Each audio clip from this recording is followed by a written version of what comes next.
नमस्कार, हांव अपूर्वा मडकयकर.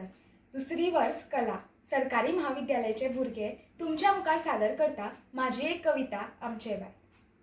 आमचे बाय कितें सांगू तुमकां गजाल आमच्या बायेच्या पयल्या किल्लाटेर शांतता पसरिल्ली. बाबा जाग्यार ताची किल्लाट जी घरान गुंजिल्ली. पूण पांय ताचे लागतगे घराच्या उमऱ्याक कळी फुल्ली जण एकल्याच्या नशिबात. वर्साचें जशें जालें बाय, त्याच्या मोतया उतरांनी घरात उदेली सोबीतकाय. आई हे त्याच्या पयल्या उतरान भरले दूख दोळ्यांत. जाल्यार पापा म्हणटकच पाजर फुटली बापायच्याय काळजाक. बायेन लायले पिशे आपले त्या आजेकूय धरिल्ली जाणे नातवाची आस आजू आजू करून फाटी भोवू लागले ते दीस रात. पिरायेर जशे आयले बाय, कपल्या वयल्यो वाडल्यो चुरगुट्यो बापायक. त्याच्या लग्नाची दुसपूस लागली घरच्यांक. शिकल्यार चड कोण हाका आपणायतलो होच प्रश्न दोळ्या सामकार. चली शिकली प्रगती जाली, बायेक हाची आसली जिद्द.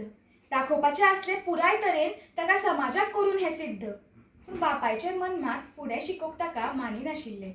चली हे परके धन असे समाजान त्याचे तकलेन जे भरिल्ले. उफाट काट्या उतऱ्यांनी शिवो घेवन बाय खूब शिकले. समाजातल्या लोकांनी दिल्ल्या थोमण्यांनी ताणें आपले बळगे दाखयले.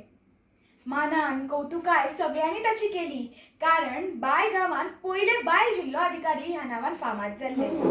आवय बापायक ताणें सांबाळ्ळें. तांचे कर्ज फेटून सगळे तांच्या तोंडार हांशे हाडले. समाजाच्या मुखार आमचे बाय एक उदाहरण जाले. दिव्यान न्हय तर ह्या पणटेन आमचें आयुश्य उजवाडलें. दिव्यान न्हय तर ह्या पणटेन आमचें आयुश्य उजवाडलें. धन्यवाद.